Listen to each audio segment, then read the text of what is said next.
troisième partie sur ce chapitre sur les différentes options stratégiques des entreprises. On a vu précédemment la spécialisation versus diversification. Et là, maintenant, on va voir la stratégie d'intégration versus stratégie d'externalisation. Donc, dans un premier temps, la stratégie d'intégration. Pourquoi fait-on le choix d'une stratégie d'intégration? Donc, on va distinguer deux types de stratégies d'intégration, la stratégie dite verticale et la stratégie dite horizontale. La stratégie d'intégration verticale consiste à regrouper au sein d'une même entité différentes activités d'approvisionnement, de production et de distribution. C'est pour ça qu'on voit cette chaîne verticale. Donc, cette intégration s'opère de différentes manières, soit par la prise de participation dans une autre entreprise, soit par le rachat total de l'entreprise, soit par la fusion de deux entreprises. Si on prend l'exemple d'une intégration verticale d'Apple, eh bien, en fait, on s'aperçoit que, comme beaucoup d'entreprises des GAFA, il y a la volonté d'intégrer verticalement toute la fonction de la chaîne de valeur. Donc, quand on regarde ici, donc au niveau, il y a tout ce qu'on appelle le platform service.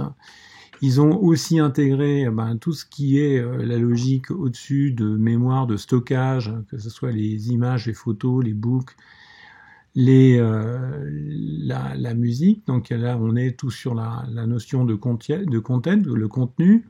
Il y a tout ce qui est la notion de transaction, donc par le biais de eBay, de wallet. Donc on a toute cette logique transactionnelle de network, et on a toute la notion de données, de data et de tout ce qui est fait de data du consommateur. Donc il y a vraiment aussi chez Apple la volonté d'intégrer de A à Z toute la chaîne verticale de l'approvisionnement à la distribution. Si on prend un deuxième exemple, Amazon qui n'a pas fonctionné forcément d'une manière linéaire.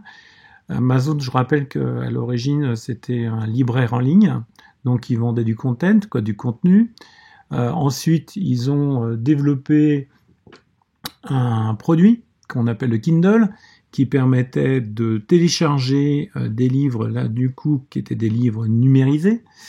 Ensuite, ils ont diversifié leur activité, mais toujours dans une logique un peu de verticalité en termes de data, de contenu, de tout ce qui était le cloud computing, en fait, des connaissances clients. Ils ont après aussi, ils sont revenus sur la logique du produit, donc en diversifiant et en intégrant Alexa, avec aussi une logique du paiement, Amazon Payment, mais aussi avec le contenu, donc avec le Prime Amazon Vidéo, et puis et ils ont encore développé leur intégration verticale dans la distribution aussi avec des produits physiques en rachetant Whole Food Market. Donc c'est un autre exemple d'intégration verticale. Un troisième exemple d'intégration verticale, Facebook, qui a développé sa propre plateforme dans un premier temps pour intégrer après Instagram, mais va aussi racheter et a fait l'acquisition de nouveaux réseaux sociaux. Donc en fait c'est aussi intégrer donc WhatsApp, Messenger dans son intégration. Et comme Facebook a abandonné l'idée d'être un acteur de la téléphonie, ils ont sauté d'un cap en allant vers la VR, et c'est ce qui fait que en termes de technologie, Facebook a racheté Oculus, des casques de représentation virtuelle. Voilà. Donc, il y a une autre stratégie d'intégration qu'on appelle horizontale, qui consiste donc à racheter à un même niveau les entreprises qui pourraient être directement concurrentes. Donc là, si vous prenez l'exemple de Leader Price qui est une marque qui appartient au groupe Casino, et Casino revend ces marques Leader Press à son concurrent, Aldi, qui va racheter donc les magasins Leader Price. Alors, on imagine que c'est des magasins qui vont changer de nom, mais c'est tout à fait l'exemple d'une intégration horizontale où une entreprise rachète les surfaces commerciales de ses concurrents. Alors, les raisons d'une intégration, ça peut être de plusieurs raisons. Quand on est dans la logique de l'intégration verticale, on est dans une logique de sécuriser ses approvisionnements ou ses débouchés. Et donc, on est dans une logique de contrôle de la filière, de la chaîne de valeur.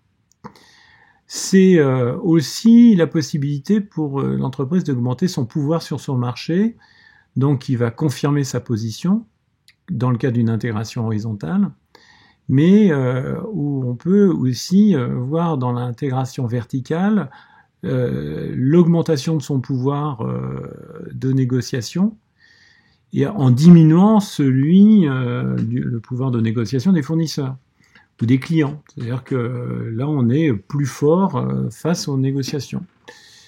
Ça peut être aussi une raison d'augmenter ses marges, puisque en intégrant dans une logique d'intégration verticale, bien si on absorbe son fournisseur ou son client dans la chaîne, eh bien du coup les étages de marge vont être du coup absorbés par la même manière. Et du coup, ça permet de réduire au final ses coûts et d'avoir un avantage concurrentiel si on a choisi un avantage concurrentiel sur les coûts. Et puis, en augmentant sa puissance de feu, que ça soit par l'horizontalité ou la verticalité, eh bien, on en va augmenter les barrières à l'entrée pour ses concurrents, et ça va devenir difficile de rentrer sur ces marchés si on n'a pas un certain seuil. Alors, quels sont les risques ? Les risques que court une entreprise qui choisit l'intégration, c'est principalement des risques financiers. Parce qu'il faut avoir la capacité d'investir, la capacité de lever des fonds, de convaincre des investisseurs à vous suivre, à racheter d'autres entreprises. Et puis, il y a aussi un autre risque qui peut être dû à la difficulté de maîtriser des nouvelles ressources ou des nouvelles compétences, parce que en intégrant donc des métiers en amont ou en aval qui ne sont pas les vôtres, eh bien, il va falloir aussi apprendre rapidement le fonctionnement de ce niveau de métier. Donc, il va falloir acquérir de nouvelles compétences et de nouvelles ressources. À l'opposé de la stratégie d'intégration, on va avoir la stratégie d'externalisation. Donc là, j'ai repris ce petit schéma qui fait apparaître en effet les 6 points, les 6 avantages de l'externalisation. Je reviendrai par la suite. Mais on voit que globalement, ce qui ressort, c'est la possibilité de se concentrer sur son activité, la logique d'économie d'échelle, la flexibilité de l'entreprise, et éviter les risques liés à l'embauche, parce qu'évidemment, quand on externalise, on transfère aussi le risque qui est lié à l'embauche à l'entreprise qui reprend cette partie du business. Alors pourquoi on fait le choix d'externalisation ? Donc l'externalisation, ça consiste à déléguer une fonction de l'entreprise qui n'est pas forcément une fonction stratégique à une ou plusieurs autres entreprises. Donc quand on dit on délègue ou on externalise des activités non stratégiques, c'est-à-dire qu'on ne va pas externaliser le cœur de métier. Si on prend l'exemple d'un constructeur automobile, eh bien, le constructeur automobile, là où est son cœur de métier, c'est dans la silhouette de la voiture, donc la carrosserie, et surtout sur la partie moteur. Et c'est le moteur qui fait réellement l'essentiel de l'activité stratégique de l'entreprise. Mais tout le reste est externalisé.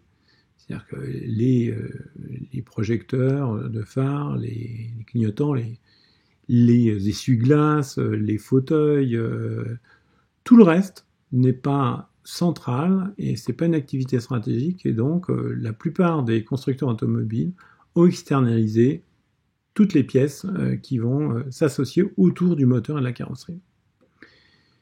Donc l'externalisation, ça permet à une entreprise de s'associer avec d'autres entreprises et chacune, que ce soit l'entreprise qui externalise et celle qui récupère, et donc le fournisseur, le sous-traitant, va conserver son autonomie juridiquement.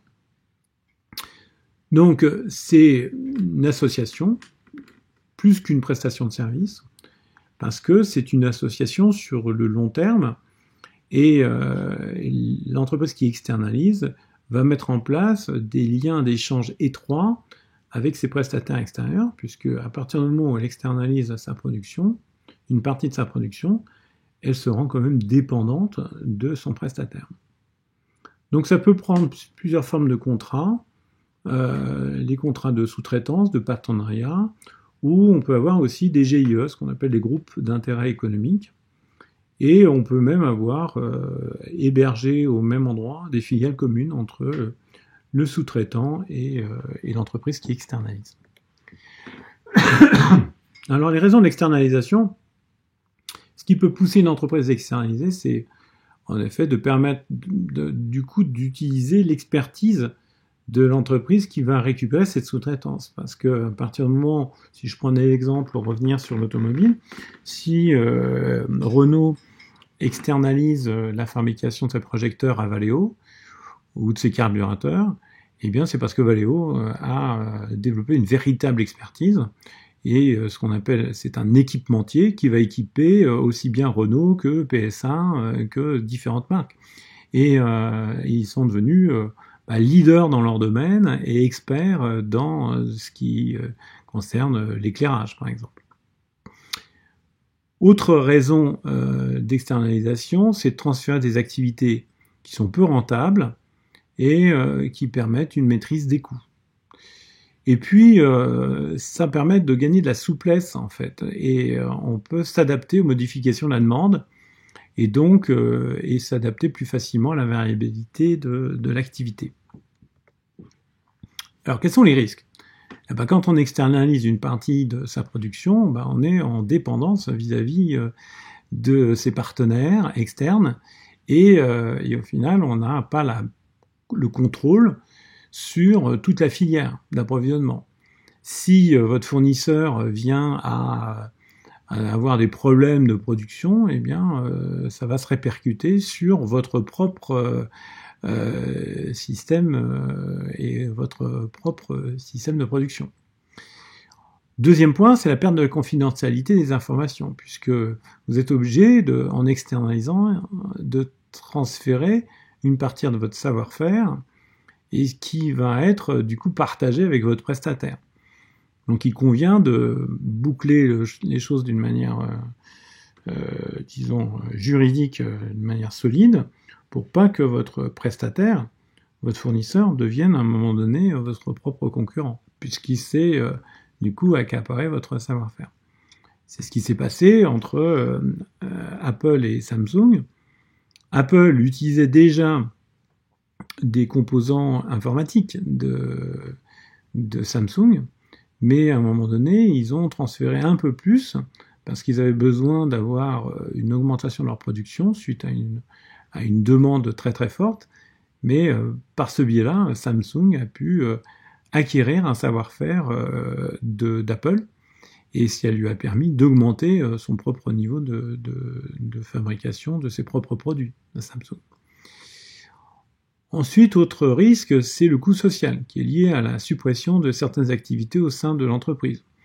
Quand vous avez, je reprends l'exemple des constructeurs automobiles, PSA a demandé à certains fabricants de montrer la capacité eux-mêmes d'être capables d'externaliser aussi. Et vous avez un fabricant en France, en Lorraine, qui s'appelle Metzeler, qui fabrique des pneus et qui fabrique des caoutchoucs, et notamment les caoutchoucs d'isolation des vitres. Eh bien, ils ont demandé à cette entreprise d'être capable d'externaliser 30% de leur production en dehors de la France. Donc, évidemment, ça a un coût social au niveau de la suppression des postes qui a eu lieu en France. Donc, si on regarde les stratégies de production, on a le choix entre faire soi-même ou faire faire. Et donc, quand on est à faire, on est un peu dans une logique d'internalisation, et on a vu donc horizontale ou verticale. Et puis, quand on est dans une logique d'externalisation, donc de faire faire, eh bien, on peut être donc dans la sous-traitance de spécialité. Donc, on va aller prendre le fournisseur qui sait faire exactement et quelle expertise. Ou alors, on va avoir une sous-traitance de capacité, parce qu'on n'est pas capable de produire autant qu'on voulait, et donc on a besoin de se faire aider dans notre production. Et vous avez la sous-traitance stratégique qui, pour des raisons propres à la stratégie d'entreprise, il convient d'externaliser une partie de la production. Donc, si on reprend l'intégration versus externalisation, là j'ai pris l'exemple d'un fabricant de meubles connu en France qui s'appelle Lignon-Zay. Et eux, ils ont une stratégie d'intégration, ils ont regroupé au sein de la même entreprise tous les métiers. Donc pour faire un canapé, il faut de la mousse, il faut du tissu, il faut du fil, il faut des ossatures. Et bien tout est fabriqué dans le même entrepôt et exactement au même endroit. Donc là, il y a un regroupement au sein d'une même entreprise de tous les métiers. Et donc là, par ce fait-là, l'entreprise cherche à assurer sa position sur un marché et à contrôler sa filière. À l'opposé de ça, on a l'externalisation. Donc là, on va déléguer un ou plusieurs métiers à des acteurs externes de l'entreprise et l'entreprise cherche à se concentrer sur son savoir-faire et son expertise. Donc là, j'ai pris l'image justement de toutes les pièces qui sont en fait sous-traitées dans la fabrication d'une voiture.